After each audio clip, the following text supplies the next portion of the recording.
You pour your heart and soul into building a life, only to find your own family stealing it right from under you. I'm Emily Carter, and I was blindsided when I discovered my parents and brother took my $15,000 luxury resort pass, living like royalty on my dime at a stunning Miami beachfront. My blood boiled as I saw their Instagram posts, flaunting a dream vacation I'd worked years to earn. So, I did the unthinkable. I canceled their paradise getaway in an instant, shutting it all down.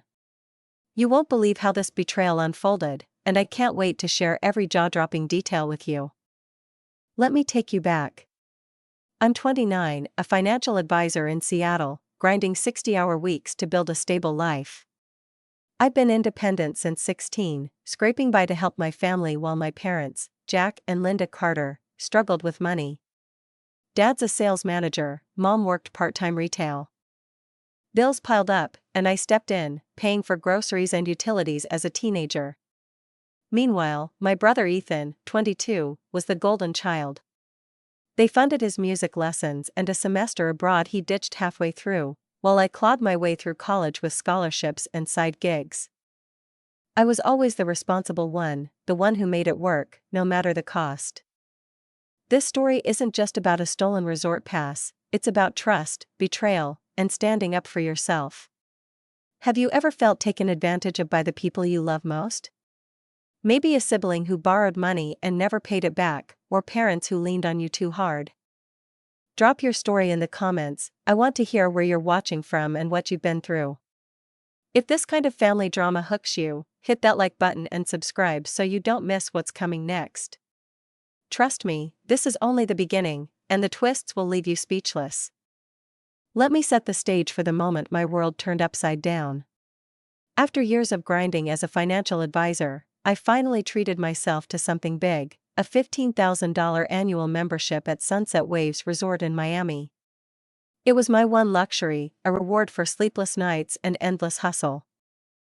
The sleek black card promised exclusive access to pristine beaches, gourmet dining, and suites that felt like paradise. I made it crystal clear to my family, this card was mine alone, non-transferable, registered only to me. I thought they understood. I thought wrong. It was a chilly Seattle evening when the betrayal hit me like a freight train. I was scrolling through Instagram, sipping coffee, when my brother Ethan's post stopped me cold. There he was, lounging by a sparkling Miami pool, the iconic Sunset Waves cabanas in the background, with a smug caption, "Living like a king." #luxury life. My heart raced. I checked my resort account, hands trembling, and there it was, current stay, Premier Ocean Suite, guests, Jack Carter, Linda Carter, Ethan Carter. My parents and brother, living it up on my dime, without a word to me. I couldn't believe they'd stoop this low. I dug deeper, remembering the resort brochure I'd shown Mom during a visit to their house. She'd lingered over it, eyes gleaming, asking too many questions. Then it hit me, I'd left my membership card in their safe for safekeeping that weekend. I rushed to my apartment, checked my wallet, and sure enough, the slot was empty. They hadn't just borrowed it, they'd rifled through a locked safe to steal it. The audacity burned in my chest, a mix of rage and heartbreak. How could my own family betray me like this? Desperate for answers, I called Sunset Waves Elite Member Services. A calm voice, Sarah, answered. I explained the situation, my voice shaking. She confirmed the worst, my family had checked in 3 days ago, using my card and the correct PIN, information they could only have gotten by invading my privacy. The charges were staggering, $8,000 in just 3 days. Spa treatments, private yacht rentals, 5-star dinners, even boutique shopping sprees. They weren't just staying, they were milking every perk, acting like they owned the place. I tried calling my parents, straight to voicemail. Ethan's phone rang, then silence. No one had the decency to pick up.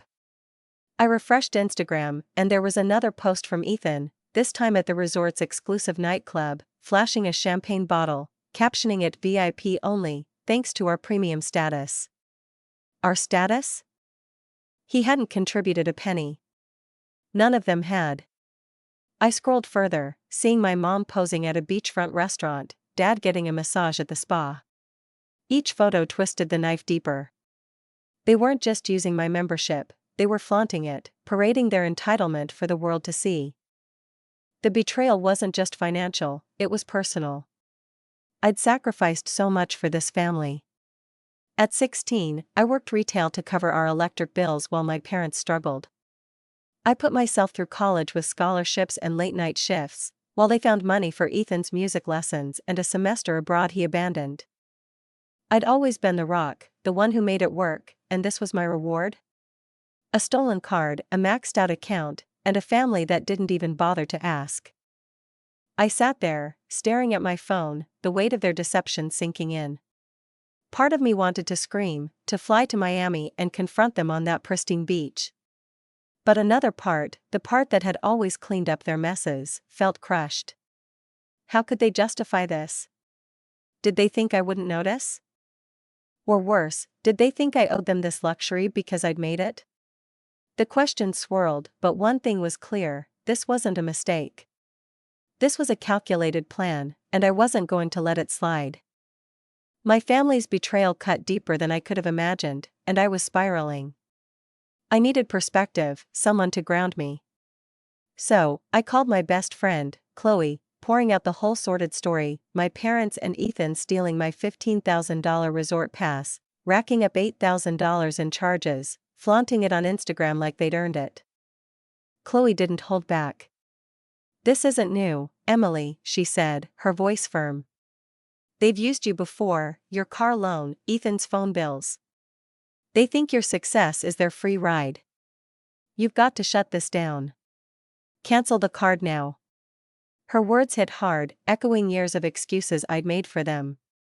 But could I really pull the plug on my own family? Then I called my Aunt Susan, Mom's older sister, the only one who'd ever called out their behavior. "I'm not shocked," she sighed. "Your mom's always chased a lifestyle she can't afford, and Jack enables it. They see you as their golden ticket because you're successful." Then she dropped a bombshell. "That $1,200 you sent for their furnace repair? There was no repair. They used it for plane tickets to Miami." My stomach churned. I'd sent that money in good faith, picturing them shivering in their Seattle home, only to learn they'd lied to fund their scheme. The lies piled onto the theft, and something in me snapped. I'd been their safety net for years, paying bills, bailing them out, while they indulged Ethan's whims. But this? Stealing my card, faking an emergency, and living large on my dime? It was a bridge too far. Still, doubt gnawed at me. They were my family, the ones who'd raised me. Could I humiliate them by canceling their vacation? Would I be the villain? But Chloe's voice rang in my head, "They're not sorry, they're entitled." Susan's warning followed, "If you don't set boundaries, they'll bleed you dry." I sat in my apartment, staring at the empty slot where my resort card used to be, and made my choice. This wasn't just about money, it was about respect, trust, and my right to say no. I picked up the phone, ready to call Sunset Waves and end their joyride. My heart pounded, but I knew it was time to stand up for myself. My family's betrayal pushed me to the edge, and I was done playing their game. With my heart pounding, I dialed Sunset Waves Resort, demanding to speak to the manager. A steady voice answered, "David, the general manager." I laid it all bare. My parents and brother stole my $15,000 membership card, racked up $8,000 in charges, and were living like royalty in Miami without my consent. David's tone shifted to concern as he confirmed the ugly truth. "They presented your card and PIN, Ms. Carter," he said. "Your brother even claimed member privileges as if he were you." The nerve of Ethan, pretending to be me, sent a fresh wave of fury through my veins. I asked my options, voice steady despite the storm inside. David explained I could authorize their stay, eating the costs, or cancel the membership outright, ending their stay immediately. Canceling meant losing the remaining annual fee, but it would stop their spree. "If I cancel, what happens to them?" I pressed. "They'll need to pay $1,500 a night or leave," he replied. I knew they couldn't afford that, not on their stretched-thin income. Cancel it, I said, the words heavy but resolute. And please notify me when they're informed. David assured me the process would be swift, bypassing the usual 30-day wait due to the fraud. We'll reverse pending charges, but you'll need to dispute the rest with your bank, he added. I agreed, asking for a call once my family faced the consequences. Hanging up, I felt a rush of vindication laced with dread. For the first time, I was standing up to them, refusing to be their doormat. But the weight of what I'd done settled in. Would Mom cry? Would Dad explode? Would Ethan smear me online? The fallout loomed, and I braced for it. I'd spent years bailing them out, swallowing their excuses, but this theft was a line crossed. Canceling their dream vacation wasn't just about money, it was about reclaiming my power. As I stared out my Seattle window, the city lights blurred through my tears. I'd sparked a fire, and there was no turning back. All I could do was wait for David's call, knowing their paradise was about to crumble. The call from Sunset Waves came like a thunderclap. David, the resort manager, was on the line, his voice calm but heavy. Ms. Carter, we've informed your family the membership's been cancelled, he said. I held my breath, needing to know how they reacted. Disbelief at first, he explained. Your father insisted it was a mistake, shouting for the manager, me. Your mother broke down, sobbing in the lobby. Your brother tried negotiating, even offering our staff a gift to keep their suite. My jaw clenched. Ethan's desperation, trying to bribe his way out, was a new low, even for him. David continued, his tone measured. When we clarified the cancellation came from you, their shock turned to anger. Your father demanded we reverse it, but our policy was clear, they had to pay $1,500 a night or leave.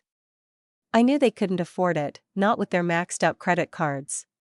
So, they're gone? I asked, my voice barely steady. Yes, he confirmed. Security escorted them out an hour ago, in front of other guests. We kept it discreet, but they didn't go quietly. I pictured it, Dad's red-faced fury, Mom's tears, Ethan's defiance, all exposed under Miami's glaring sun. The image should have felt like victory, but it didn't. My chest tightened with a strange mix of relief and guilt. I'd finally drawn a line, stopped their reckless spree that cost me $8,000 in days. Yet, I couldn't shake the fear of what came next. Would they show up at my Seattle apartment, banging on my door? Would Ethan blast me on social media, painting me as the villain? I'd spent years smoothing over their chaos, but this time, I'd lit the match. The fallout was coming, and it terrified me. Still, something else stirred, a quiet strength. By canceling their dream vacation, I'd reclaimed a piece of myself. They'd stolen my trust, my money, my one luxury, but they couldn't take my resolve. As I sat in my dim apartment, the weight of my decision settled in. I'd sparked a reckoning, one that would change us forever. Whether they'd hate me or learn from it, I'd stood my ground. For once, I wasn't their fix-it girl, I was Emily, and I was done. The storm I'd ignited by canceling my family's Miami vacation hit full force when they showed up at my Seattle apartment, unannounced and seething. My building's security buzzed me, warning of their arrival, and I knew this confrontation couldn't happen in my home. I led them to a quiet cafe across the street, my heart racing but my resolve firm. The air crackled with tension as we sat at a corner table, their eyes burning into me. My father, Jack, didn't waste a second. You've humiliated us, he roared, his voice echoing in the near-empty cafe. Do you know what it felt like, being marched out of that resort like criminals? I met his glare, unflinching.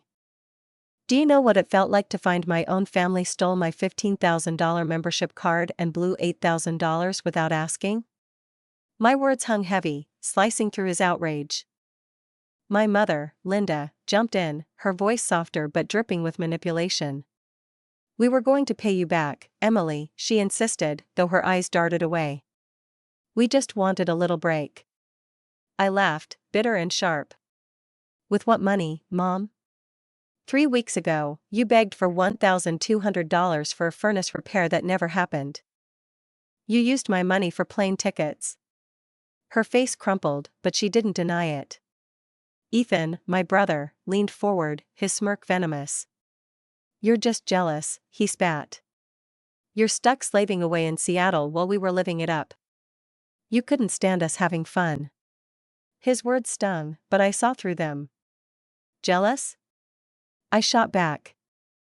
"I worked 60-hour weeks to earn that resort pass. You've never held a job longer than a month." "I'm not jealous, I'm furious you think you're entitled to my life." The cafe seemed to shrink as I laid it bare. "What you did isn't just theft, it's financial abuse. For years, I've been your ATM, bailing you out, covering Ethan's messes, while you guilt-trip me into thinking I owe you. That ends now." Jack scoffed, his face reddening. "Financial abuse? Don't be dramatic. We're your family." I held my ground. "Family doesn't steal. Family respects boundaries. I love you, but I don't trust you anymore. I need space to figure out what kind of relationship we can have." My voice was steady, but inside, I was shaking, terrified of losing them but knowing I had to protect myself. They left the cafe in a huff, and the silence that followed was deafening. For days, they cut me off, no calls, no texts, nothing. Ethan, predictably, took to Instagram, posting a cryptic story about toxic family who can't handle your happiness, clearly aimed at me. I didn't take the bait, but the sting lingered. My phone lit up with a message from a distant cousin, Karen, someone I barely spoke to. "You're too hard on your parents," she wrote. "They're struggling, and you embarrassed them. You should apologize." I stared at her words, incredulous. "Apologize? For refusing to be their bank?" I typed back, polite but firm, "They stole from me. I'm not the one who needs to say sorry." Karen didn't reply, but her message showed how deep their narrative ran. I was the cold, selfish daughter who didn't understand family. Through the chaos, my best friend Chloe was my rock. "You did the right thing," she said over coffee, her eyes fierce. "They've walked all over you for years. This is your line in the sand." My Aunt Susan echoed her, calling from Portland. "Your parents have always rewritten history to justify their choices," she said. "You're not wrong to demand respect." Their support anchored me, but the weight of my family's rejection pressed hard. I'd spent my life keeping the peace, smoothing their edges, but this time I'd chosen myself. The guilt gnawed. Had I gone too far? But deep down, I knew this was bigger than a cancelled vacation. It was about breaking a cycle of entitlement that had chained me for years.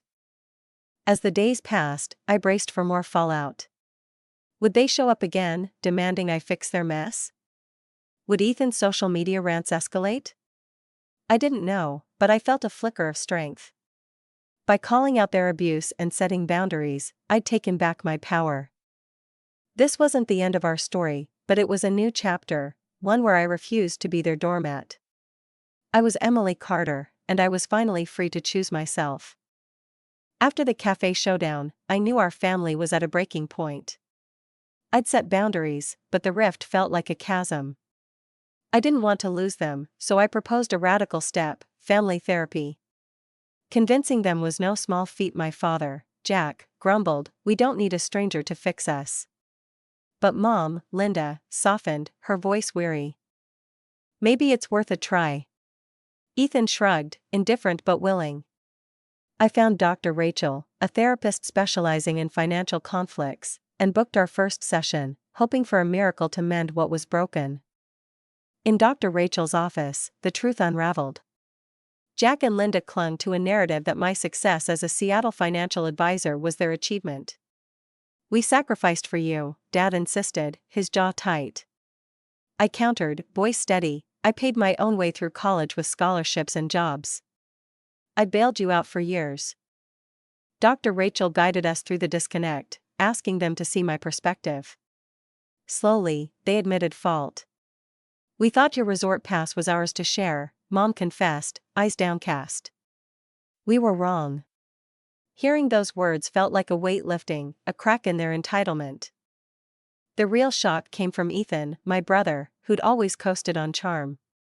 During our third session, he spoke up, his usual smirk gone. "I've never earned anything real," he said quietly. "Everything's been handed to me, by you, by mom and dad. I'm sorry for taking your card, Emily. I want to change." His words stunned me. "Ethan, apologizing? Asking for help? Can you help me find a job?" he added, almost shy. I nodded, cautious but hopeful, and connected him with a colleague at a marketing firm in Seattle. To my amazement, Ethan didn't just land the job, he kept it. 6 months later, over coffee, he opened up, his eyes bright with pride. "I'm a project coordinator now," he said. "Getting a paycheck for my own work, it's different. I get why you were so mad about the resort. I'd hate someone taking what I earned." His words weren't a full apology, but they were a seismic shift. For the first time, I saw my brother not as a spoiled kid but as someone trying to grow. Therapy didn't erase the pain of their betrayal, $8,000 in charges, a stolen $15,000 membership, but it built a bridge. Jack and Linda started questioning their assumptions, and Ethan's transformation gave me hope. We weren't perfect, but we were learning to respect each other's boundaries. I'd fought for my worth, and slowly, my family was starting to see it too. This wasn't the end, but a new beginning, one I'd never dared imagine. 6 months after the chaos, I finally took a vacation, not to the resort my family stole, but to a serene boutique hotel in Napa Valley. Sipping wine on a sun-drenched terrace, I watched Golden Hills glow under the sunset, feeling lighter than I had in years. For the first time, I wasn't carrying the weight of their expectations or their betrayals. I video called my friend Chloe, showing her the breathtaking view. "You look free," she said, smiling. She was right. Canceling that $15,000 membership wasn't just about stopping their $8,000 spree, it was about choosing myself, maybe for the first time ever. This journey taught me something profound: setting boundaries isn't selfish, it's survival. Love doesn't mean letting family walk all over you. When my parents and Ethan stole my resort pass, they didn't just take money, they took my trust. But through therapy, hard truths, and standing my ground, we're rebuilding, slowly, on mutual respect. You don't have to let betrayal define your relationships. Saying no can be the most loving act, protecting your worth while giving others a chance to grow. If you're stuck in a cycle of being used, know this: you're not alone, and you can break free. Talk to a friend, seek a counselor, or just start with one firm boundary. It's your life, own it. Now, I want to hear from you. Have you ever had to set a tough boundary with family? Maybe a sibling who leaned too hard on your wallet, or parents who guilt-tripped you into giving more than you could. Drop your story in the comments, I'm reading every one, and I want to know where you're watching from. This betrayal shook me to my core, but it also showed me the power of standing up. If this story hit home, hit that like button to let me know. Don't forget to subscribe and tap the bell so you never miss another real-life drama like this. Share your thoughts below. What would you have done in my shoes? Your voice matters, and I can't wait to connect. Thank you for joining me on this wild ride. Here's to building stronger, healthier bonds, one boundary at a time.